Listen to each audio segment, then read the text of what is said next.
All right, let's jump right in. Today, we're cracking open a piece of history that, let's be honest, still feels pretty relevant. Yeah, the Iraq War, not exactly ancient history, is it? Definitely not. We're focusing on your picks from the UK's Iraq Inquiry sections 14.1 and 15.1. Yeah. You want to get into the nitty-gritty of how the military handled equipment needs in the heat of things, and I have a feeling those URs, those urgent operational requirements, are going to be front and center. They're basically the military's equivalent of hitting the expedite button, trying to get vital supplies to the front lines as fast as possible when the usual process just won't cut it. And from what I gathered, the report paints a pretty intense picture of the situation in Iraq, especially with the rise of IEDs. Yeah. And we're not just talking about your average roadside bomb here, right? Yeah. Not at all. The emergence of EFPs, these explosively formed projectiles, marked a whole new level of threat. Think of it like this: a shaped charge, meticulously engineered to punch through armor with terrifying precision. And suddenly, those snatched Land Rovers the UK forces were using don't seem quite as reassuring. They were never designed with that kind of firepower in mind. The Snatch was intended for things like patrolling the streets of Northern Ireland, offering visibility and a degree of protection against small arms fire. Against EFPs, a different story altogether. So what happens when the enemy throws a curveball like that, a weapon that can cut through your defenses like butter? That's where those URRs come in, right? A desperate attempt to adapt on the fly. It's like pulling the emergency brake on the whole military procurement system. The idea was to bypass some of the usual red tape, the testing, the approvals, to get equipment where it was needed fast, especially when lives are on the line. And one of the most striking examples from the report is the scramble to get heavier, more survivable vehicles like the Cougar, which later evolved into the Mastiff deployed to Iraq. But even with a UAW in place, it wasn't exactly a walk in the park. The UK was dealing with arms deals, navigating the complexities of international relations, each country with its own set of priorities. And then there's the logistical nightmare of getting those vehicles into a war zone. Sounds like a whole other level of complexity on top of an already complex situation. Yeah. So what's the big takeaway here? Is it as simple as saying the UK was constantly playing catch-up with a very agile and increasingly dangerous enemy? That's definitely part of it, but it goes deeper than that. It wasn't just about procurement issues. It highlights the fundamental challenge of fighting an enemy whose tactics were constantly evolving. The rise of the EFT wasn't just about a new weapon. It forced the UK and any force operating in that environment to fundamentally rethink battlefield protection. So we've talked about the scramble to counter those EFPs, but the report doesn't stop there. You flag some other capability gaps that cropped up during the war areas where the UK military seemed to struggle to keep pace, even with those URRs. Right, and it's important to remember we're not just talking about hardware here. These are fundamental capabilities that could be the difference between a successful mission and putting those troops in harm's way. Exactly. Two areas really jump out from the report. The intelligence gathering side of things, that whole ISTAR thing and the ever-important support helicopters. Let's start with that ISTAR thing. I'll admit, acronyms aren't my strong suit. What does that even mean in the context of the Iraq War? ISTAR intelligence, surveillance, target acquisition, and reconnaissance.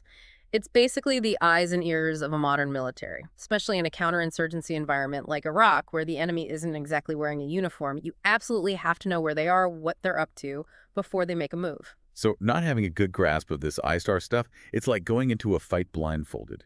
Yeah, you could say that. The report makes it pretty clear the UK had some ISTAR capabilities, but there were some serious limitations, especially when it came to maintaining what they call persistent surveillance, basically the ability to keep watch day in and day out no matter what.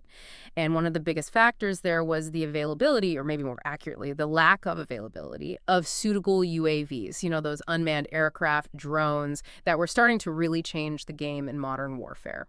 Ah, drones. So what was the issue with the UK's drone game at the time? Were they just not investing in that technology? Well, their primary UAV at that point was the Phoenix, which, don't get me wrong, was a decent piece of kit, but it was designed with a very different kind of battlefield in mind.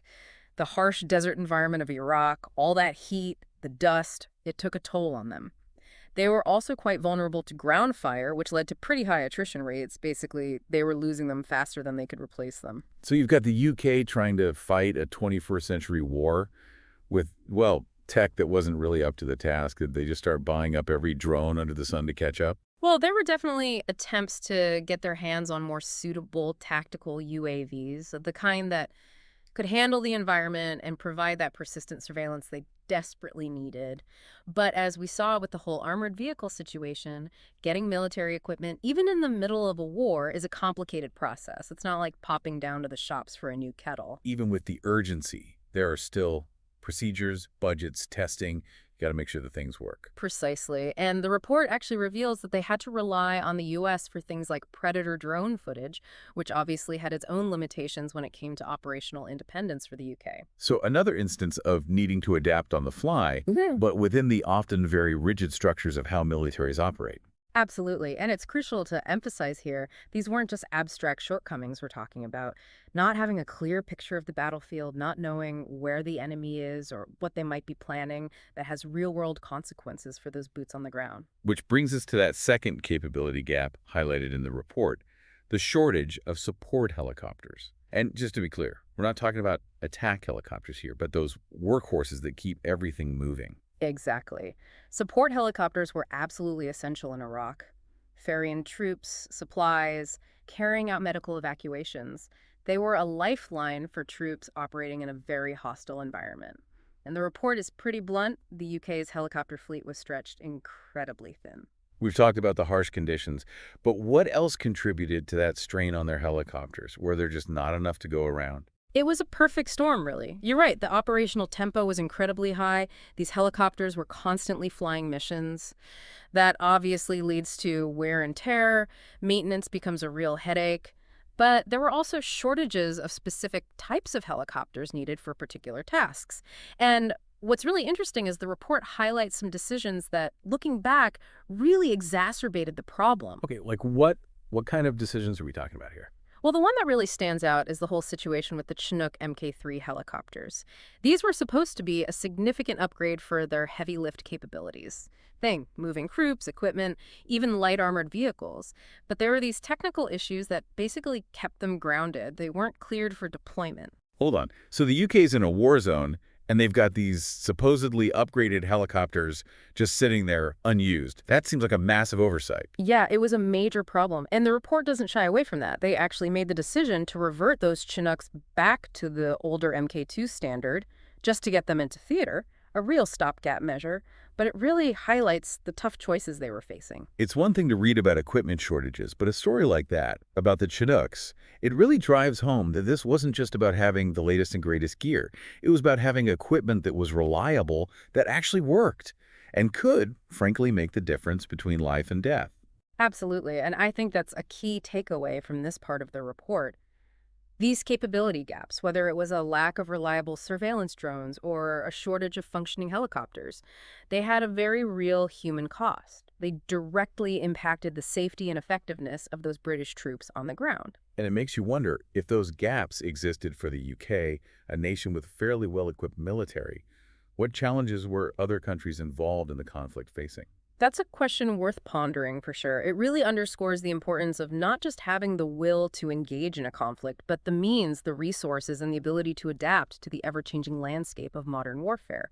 We've spent a lot of time on the military side of the Iraq War, all the equipment and the challenges they faced, but you also pulled out this section of the report that really focuses on the civilian side of things, particularly in Basra. It's a whole other dimension of conflict that we don't always get to dive into. And it's a critical one, especially when you're talking about the period after those major combat operations. You need that civilian expertise, those aid workers, the engineers, to help a nation literally rebuild, get essential services back up and running. And the report really hones in on Basra, uses it as a case study. It paints a picture of this really complex situation reconstruction efforts, trying to gain a foothold, but with this constant backdrop of instability and danger. Basra, I think, really encapsulates the broader challenges facing Iraq in those early years after the invasion.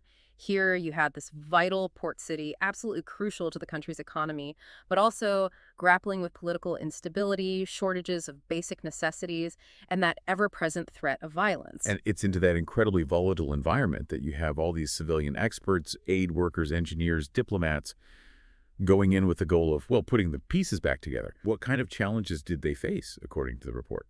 Well, it wasn't just about navigating a war zone, although, of course, that was part of it. The report highlights how difficult it was to attract and retain qualified personnel, people who were willing to work in such a dangerous and unpredictable environment. And for those who did volunteer, the pressure was immense. I mean, the report even mentions that they created a specific medal, the Iraq Reconstruction Service Medal, to recognize the risks these civilians were facing. That speaks volumes. It really does, because for the civilians in Basra, it wasn't just a job. It was often about survival. You had the constant threat of attacks. They were living in heavily fortified compounds, their movements severely restricted. It took a huge toll on morale and, frankly, on their effectiveness. I can't imagine. You're an expert in, say, water treatment. You have the skills to make a real difference, help get a city back on its feet, but you're stuck inside a compound, unable to actually do the work you came to do. That's got to be incredibly demoralizing. It absolutely was. And the report acknowledges that sense of being constrained, of not being able to fully utilize their skills. It contributed to burnout, a high turnover rate. They were losing people almost as fast as they could bring them in. So you have this awful Catch-22, you need civilians to rebuild to create a more stable environment, but the instability makes it almost impossible, certainly dangerous, for them to do their jobs effectively. It's a dilemma the report really grapples with. How do you balance the urgency, the desperate need for reconstruction, with the very real need to keep those people safe? There are no easy answers. We've covered a lot of ground today, from the pressure to get equipment to the front lines, to those intelligence gaps, the strain on resources, and now this often overlooked human cost of rebuilding in the aftermath of conflict. Looking back at everything we've discussed from the Iraq inquiry, what's the most crucial takeaway for you? For me, it's that sheer complexity. The complexity of modern warfare, which extends far beyond the battlefield itself. The report really drives home the need for adaptability, for agile decision-making, for understanding that even the best-laid plans will be challenged. And those lessons, those are things we need to carry with us. Because those themes, they're not stuck in the past, are they? They feel incredibly relevant today, especially with everything happening in the world, the changing nature of warfare. Exactly. If anything, I think the Iraq inquiry is a stark reminder that conflict, any conflict, has a cost. And that cost isn't just measured in dollars and cents, it's measured in human lives, both military and civilian. That's a legacy we have to grapple with, learn from, so that maybe, hopefully, we can chart a different course. A sobering thought, but an important one. And with that, I think we've unearthed some incredibly valuable insights from the Iraq inquiry, specifically those sections that you were interested in. It's given us all a lot to think about. It has, and perhaps even more importantly, it's a reminder to never stop asking those tough questions, to really try to understand the true cost of conflict, and to honor the sacrifices made by all those who serve, whether on the front lines or in those often invisible efforts to rebuild. Well said. Until next time, keep asking those questions and keep diving deeper.